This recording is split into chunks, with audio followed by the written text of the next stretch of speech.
प्रिय भक्तों, जिसे अपना मित्र समझकर उसकी हर बात मान रहे हो, वही सबसे बड़ा काल है। ये मन कहीं का नहीं छोड़ेगा। सोचते हो कि तुम खा रहे हो, तुम घूम रहे हो, तुम भोग रहे हो, पर सच तो ये है कि ये मन तुम्हें भोग रहा है। एक दिन ये शरीर राख हो जाएगा और ये मन पकड़कर फिर से उसी 84 लाख योनियों के नरक में धकेल देगा जहां युगों से सड़ रहे थे। क्या डर नहीं लगता? क्या अपनी इस अनमोल मनुष्य देह की बर्बादी पर रोना नहीं आता? आज जाग जाओ, वरना जब यमराज के दूत सामने खड़े होंगे तब पछताने के लिए भी समय नहीं बचेगा। इस मन के खेल को समझना होगा। ये मन कोई साधारण शत्रु नहीं है, ये अनादिकाल का अभ्यस्त अपराधी है। ये मन एक पागल हाथी की तरह है जिसे विषय वासनाओं की शराब पिला दी गई है। इसे जितना सहलाओगे ये उतना ही कुचलेगा। सुबह उठते ही मन की गुलामी शुरू हो जाती है। मन ने कहा आज थोड़ा और सो लो, सो गए। मन ने कहा आज उस व्यक्ति की बुराई कर दो, कर दी। मन ने कहा आज थोड़ा स्वाद चख लो, संयम तोड़ दिया। तुम्हारी अपनी सत्ता कहाँ है? तुम तो बस इस मन के हाथों की कठपुतली बन गए हो।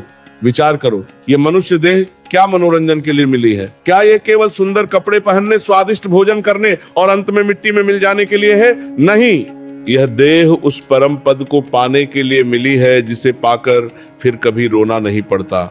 लेकिन यह मन उस मार्ग पर जाने ही नहीं देता। यह संसार की चकाचौंध में ऐसा उलझाता है कि अपनी मृत्यु की याद ही नहीं रहती। शमशान में मुर्दे जलते देख भी लगता है कि तुम अमर हो। यही तो मन का सबसे बड़ा जादू है। जिस घर बार, धन दौलत और सगे संबंधियों के लिए दिन रात पाप कर रहे हो, उनमें से सुई की नोक बराबर भी कुछ साथ नहीं जाएगा।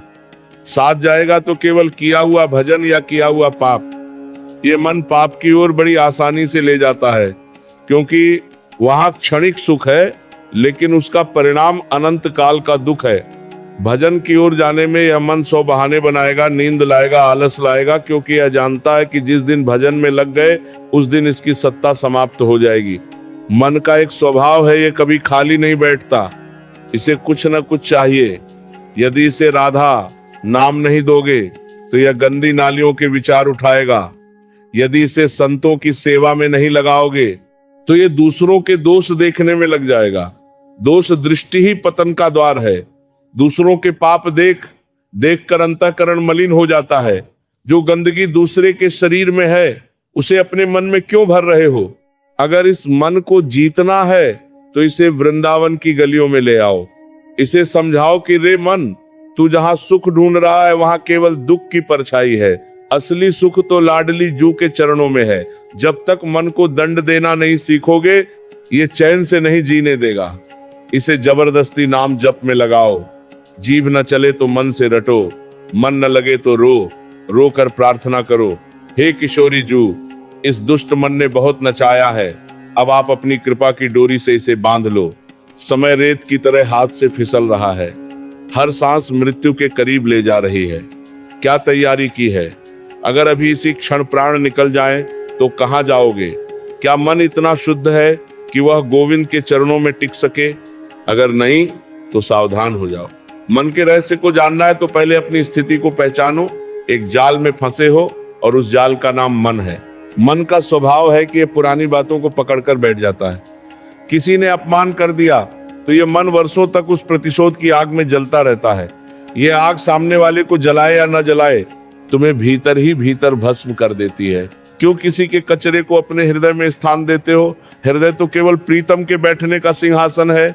इसे द्वेष, ईर्ष्या और क्रोध से गंदा मत करो। जब तक मन में कूड़ा भरा है तब तक कृपा की वर्षा नहीं होगी। इंद्रियों के पीछे भागना बंद करो। आंखें जो देखना चाहती हैं, कान जो सुनना चाहते हैं, जीभ जो चखना चाहती है, यदि इन सबको ढील दे दी तो ये मन तुम्हें नरक के द्वार तक पहुंचाकर ही दम लेगा।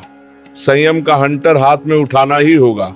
जब मन कहे कि चलो आज कुछ गलत देखते हैं तो उसे कसकर डांटो। उसे याद दिलाओ कि अरे मूर्ख, ये आंखें उस श्याम सुंदर के दर्शन के लिए मिली हैं, इन्हें गंदा मत कर। परमार्थ के मार्ग पर सबसे बड़ी बाधा यह मन ही है। ये तुम्हें विश्वास दिलाएगा कि अभी तो बहुत उम्र पड़ी है, बुढ़ापे में भजन कर लेंगे। पर क्या गारंटी है कि कल की सुबह देख पाओगे? मृत्यु उम्र नहीं देखती, वो तो बस आ जाती है। इसीलिए जो करना है अभी करो। मन की बातों में आकर अपना भविष्य अंधकारमय मत बनाओ। नाम की औषधि ही इस मन के रोग को काट सकती है। जितना अधिक नाम जपोगे मन उतना ही निर्मल होता जाएगा। मन का सबसे भयंकर रूप वासना है।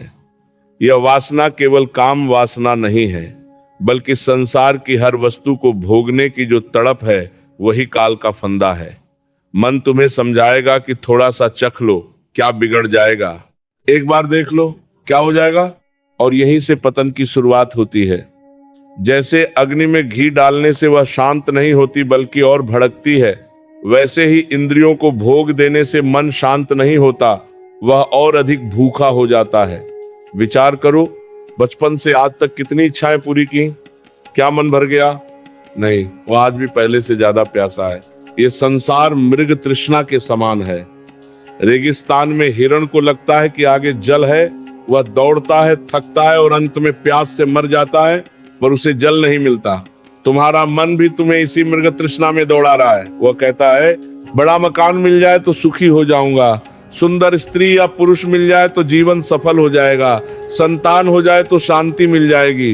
पर सत्य यह है कि संसार की कोई भी वस्तु तुम्हें पूर्ण तृप्ति नहीं दे सकती, क्योंकि तुम अविनाशी के अंश हो और विनाशी वस्तुओं में सुख ढूंढ रहे हो। महाराज जी कहते हैं कि विवेक की तलवार उठाओ। विवेक क्या है? ये जानना कि क्या नित्य है और क्या अनित्य। जो आज है और कल नहीं रहेगा वह अनित्य है। तुम्हारा शरीर, तुम्हारा धन, तुम्हारा परिवार सब अनित्य है। फिर इनके लिए इतना प्रपंच क्यों अपने मन को इन नश्वर चीजों में फंसाकर अपनी दुर्गति कर रहे हो? जब मन किसी विषय की ओर भागे तो उसे विवेक से काटो, उसे बताओ, अरे मूर्ख, जिसे तू सुंदर समझकर उसके पीछे भाग रहा है वह हाड़, मांस और विष्ठा का थैला है। 2 दिन की चमक है, फिर इसे मिट्टी में मिल जाना है। मन तुम्हें एकांत में पकड़ेगा। जब तुम अकेले होगे तब यह पुराने गंदे दृश्यों को पर्दे पर लाएगा। यह तुम्हें उन पापों की याद दिलाएगा जिन्हें तुम भूलना चाहते हो। सावधान, उस समय मन का साथ मत देना। कुविचारों का आना तुम्हारे हाथ में नहीं है, लेकिन उन विचारों में हाँ मिलाना तुम्हारे हाथ में है। जैसे ही गंदा विचार आए तुरंत उठ खड़े हो जाओ। राधा, नाम का कीर्तन शुरू कर दो या किसी सेवा में लग जाओ।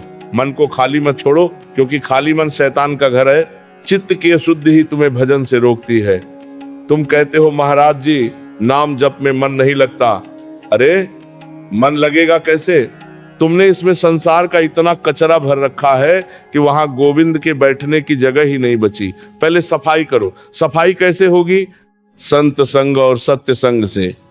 जब तुम संतों की वाणी सुनते हो तो वह तुम्हारे मन के विकारों पर प्रहार करती है। तुम्हें बुरा लगेगा, तुम्हें चुभन होगी, पर वह चुभन जरूरी है। वह तुम्हारे अहंकार की गांठ को खोलने के लिए है। ये मन बड़ा चतुर है। ये तुम्हें धार्मिक होने का भ्रम भी देगा, ये तुम्हें माला पकड़वा देगा, तिलक लगवा देगा, लेकिन भीतर ही भीतर दूसरों के प्रति ईर्ष्या और क्रोध को जीवित रखेगा। यदि माला जपते समय भी तुम किसी का बुरा सोच रहे हो तो वह भजन नहीं, वह केवल व्यायाम है। असली भजन तो वह है जो तुम्हारे स्वभाव को बदल दे। यदि स्वभाव में कोमलता नहीं आई, यदि दीनता नहीं आई, तो समझ लेना कि मन अभी भी तुम्हें बेवकूफ बना रहा है। काम, क्रोध, लोभ, मोह और मद, ये 5 डकैत तुम्हारे हृदय में बैठे हैं। ये तुम्हारी शांति को लूट रहे हैं। क्रोध आता है तो तुम अपना आपा खो देते हो।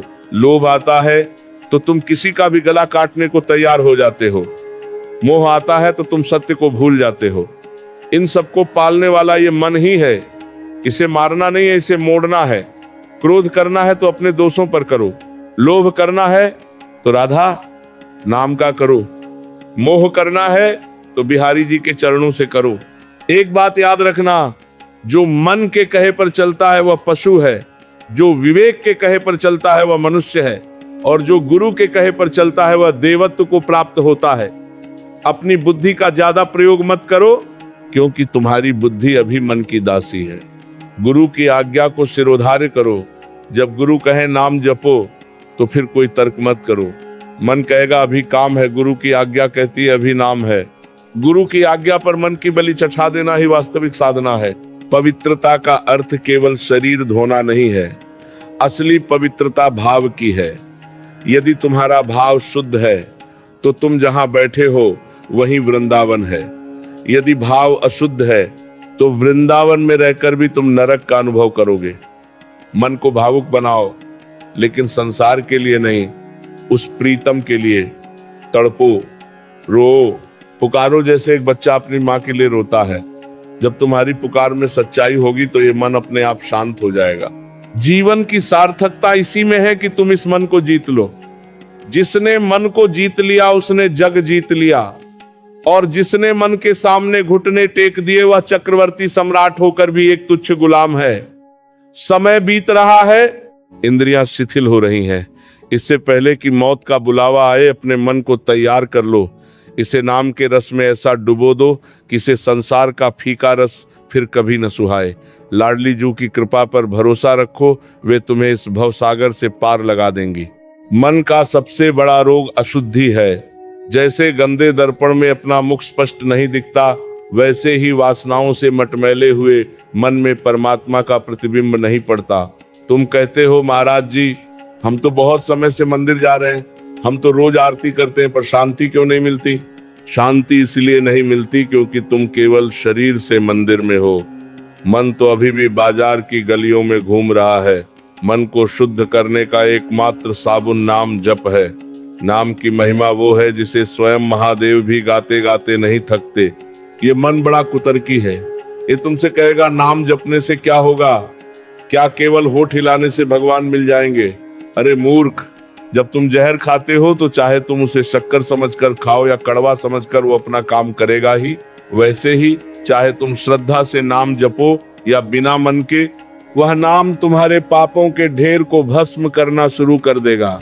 नाम में वो शक्ति है जो पत्थर को पानी पर तैरा सकती है। तो क्या वह तुम्हारे इस भारी मन को संसार के दलदल से बाहर नहीं निकाल सकती?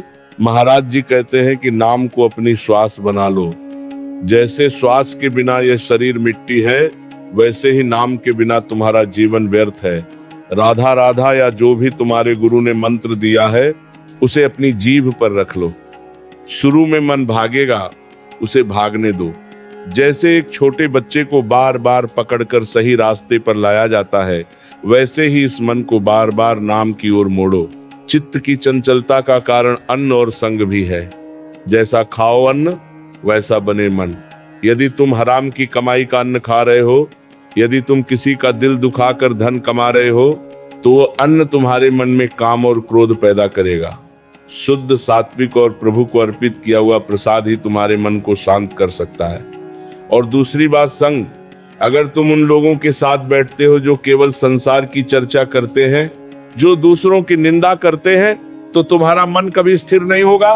कुसंगति उस आग की तरह है जो तुम्हारे पुण्य के पुण्य को जलाकर राख कर देगी। मन को एकाग्र करने के लिए सेवा बहुत जरूरी है। जब तुम दीन दुखियों की सेवा करते हो, जब तुम संतों की सेवा करते हो, तो तुम्हारा अहंकार गलता है, और जहां अहंकार कम होता है वहीं नाम का निवास होता है। सेवा का अर्थ केवल धन देना नहीं है, सेवा का अर्थ है अपना मैं छोड़ देना। जब तुम झाड़ू लगाते हो, जब तुम बर्तन मांजते हो, तो समझो कि तुम अपने मन की गंदगी साफ कर रहे हो। जो व्यक्ति सेवा में आनंद लेने लगता है, उसका मन अपने आप प्रभु की ओर खींचने लगता है। ये मन तुम्हें डराएगा। जब तुम भजन में बैठोगे तो ये तुम्हें पुरानी बीमारियां याद दिलाएगा, घर की चिंताएं सामने लाएगा। ये तुम्हें डराएगा कि अगर तुम ऐसे ही नाम जपते रहे तो तुम्हारा काम धंधा कैसे चलेगा, दुनिया तुम्हें पागल कहेगी। सावधान, ये माया की चाल है। जो गोविंद का हो गया उसकी चिंता गोविंद स्वयं करते हैं। तुम दुनिया की चिंता छोड़कर उसकी चिंता करो जिसने तुम्हें जन्म दिया है। जब तुम एक कदम उसकी ओर बचाते हो तो वह 1000 कदम तुम्हारी ओर बढ़ता है। भजन का अर्थ केवल माला पकड़ना नहीं है। भजन का अर्थ है हर क्षण ये याद रखना कि मैं राधा रानी का हूँ और राधा रानी मेरी है। जब यह भाव पक्का हो जाता है तो मन का भटकना बंद हो जाता है। साथ संसार के संबंध तो 2 दिन के मेले हैं। माँ, बाप, पत्नी, पति, संतान, ये सब इस शरीर के नाते हैं। जिस दिन शरीर छूटा ये सब यहीं रह जाएंगे, लेकिन नाम का नाता अटूट है।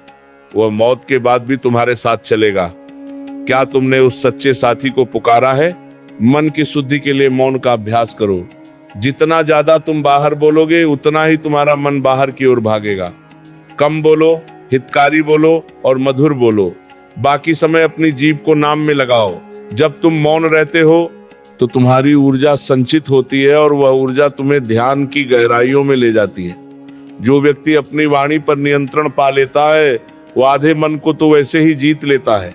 याद रखना, नाम जपते जपते एक ऐसी अवस्था आती है जब जीभ बंद हो जाती है और हृदय जपने लगता है। उसे अजपा जाप कहते हैं। उस समय रोम रोम से नाम की ध्वनि निकलती है। फिर चाहे तुम बाजार में हो या दफ्तर में, तुम्हारा तार उस प्रीतम से जुड़ा रहता है।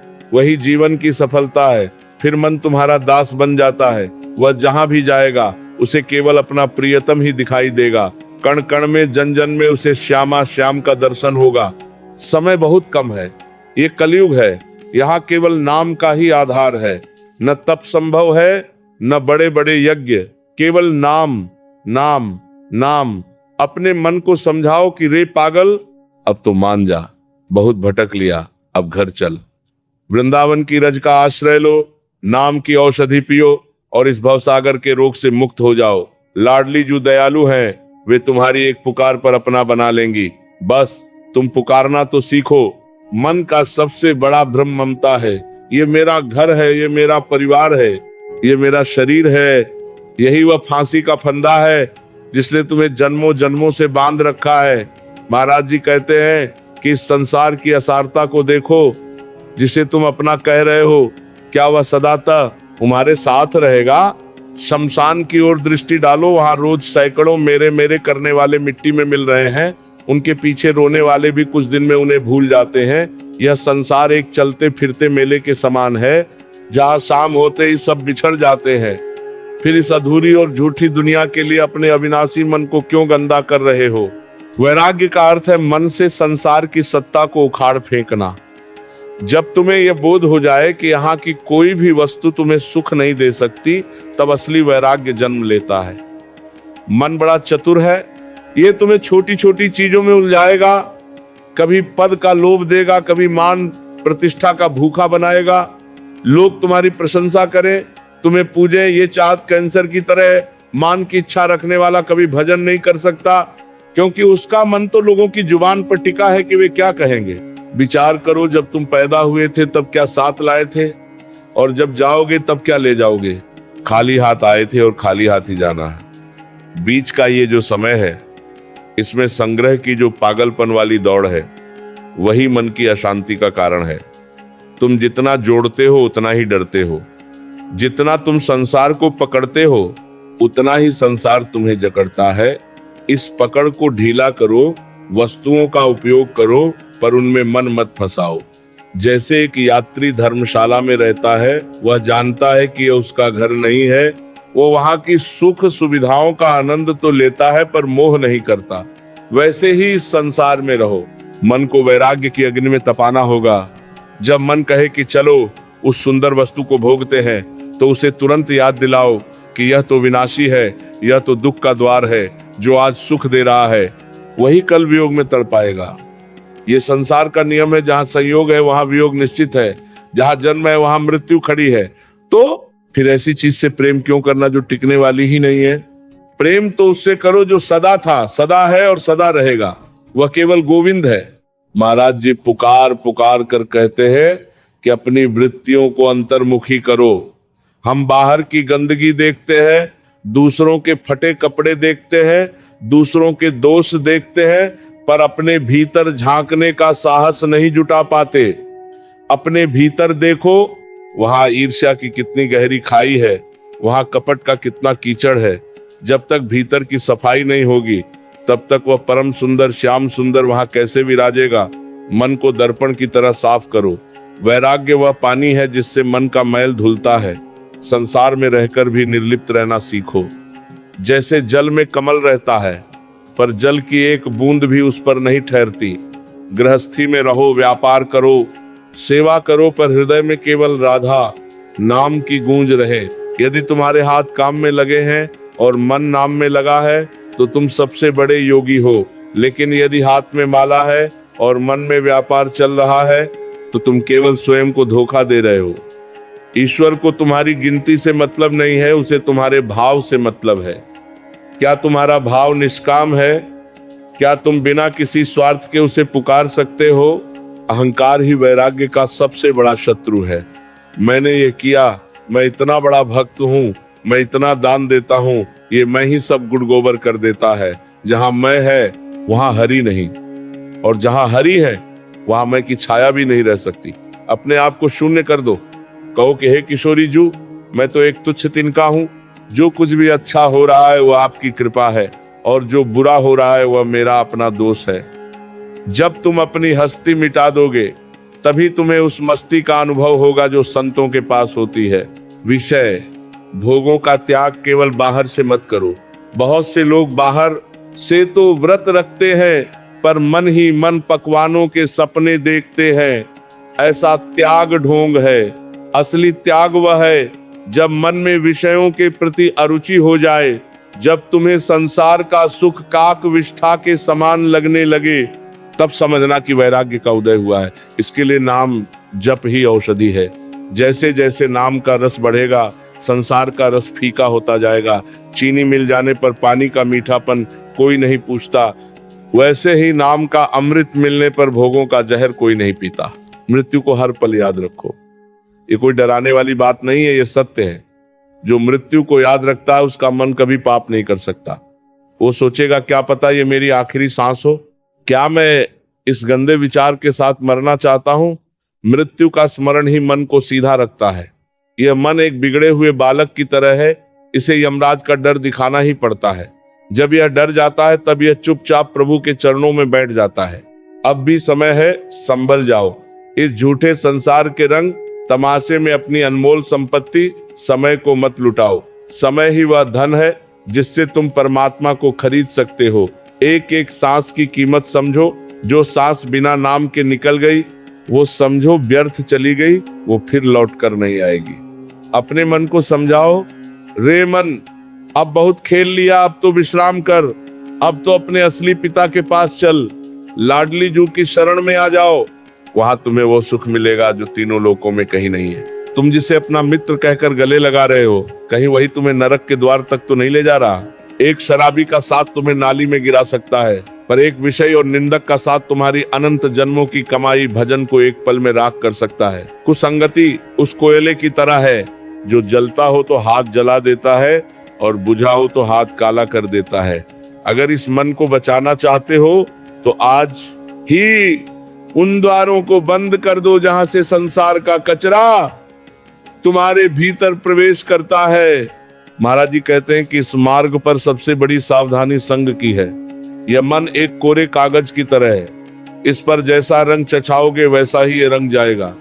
यदि तुम उन लोगों के साथ बैठते हो जो केवल धन, स्त्री, भोग और दूसरों की बुराई की चर्चा करते हैं तो तुम्हारा मन लाख चाहने पर भी भजन में नहीं टिक सकता। विचार करो, तुम सुबह 1 घंटा माला जपते हो और दिन के 10 घंटे उन लोगों के बीच बिताते हो जो केवल संसार का जहर उगल रहे हैं। क्या वह 1 घंटे का भजन उन 10 घंटों की गंदगी को काट पाएगा? कभी नहीं। कुसंग केवल व्यक्तियों का नहीं होता। आजकल तो कुसंग तुम्हारी जेब में रखा मोबाइल है। उसमें तुम क्या देख रहे हो? क्या तुम गंदे दृश्य देख रहे हो? क्या तुम व्यर्थ के विवाद सुन रहे हो? जो तुम आंखों से देखोगे और कानों से सुनोगे वही मन का भोजन बनेगा। यदि तुम कचरा खाओगे तो डकार भी बदबूदार ही आएगी। मन में गंदे विचार इसलिए आते हैं क्योंकि तुमने इसे गंदा भोजन दिया है। इस कुसंग की कालिक से बचो। जिस स्थान पर भगवत चर्चा न हो, जहां केवल माया का प्रपंच हो, वहां से ऐसे भागो जैसे किसी जलते हुए घर से भागते हो। इसके विपरीत सत्संग वह पारस है जो लोहे जैसे मन को भी सोना बना देता है। सत्संग का अर्थ केवल प्रवचन सुनना नहीं है, सत्संग का अर्थ है सत्य का संग। जब तुम संतों की शरण में बैठते हो तो उनके तप की ऊर्जा तुम्हारे भीतर प्रवाहित होती है। संत वो वैद्य है जो बिना चीर फाड़ के तुम्हारे मन के फोड़े को साफ कर देते हैं। उनकी वाणी कड़वी लग सकती है क्योंकि वह तुम्हारे अहंकार पर चोट करती है, पर याद रखना जो कड़वाहट तुम्हारी बुराइयों को मार दे वही असली अमृत है। मनुष्य का स्वभाव है कि वह नकल करता है। तुम जिसके साथ रहोगे अनजाने में उसके गुण दोष तुम्हारे भीतर आने लगेंगे। यदि तुम किसी भक्त के साथ रहते हो तो तुम्हारे भीतर भी नाम जप की प्यास जगेगी। यदि तुम किसी सेवा भावी के साथ रहते हो तो तुम्हारा कठोर हृदय भी पिघलने लगेगा। इसलिए चुनाव तुम्हारा है। क्या तुम नाली का कीड़ा बनना चाहते हो या मानसरोवर का हंस? हंस बनना है तो कौओं की टोली छोड़नी ही होगी। अकेले रह लो वह बेहतर है, पर कुसंग मत करो।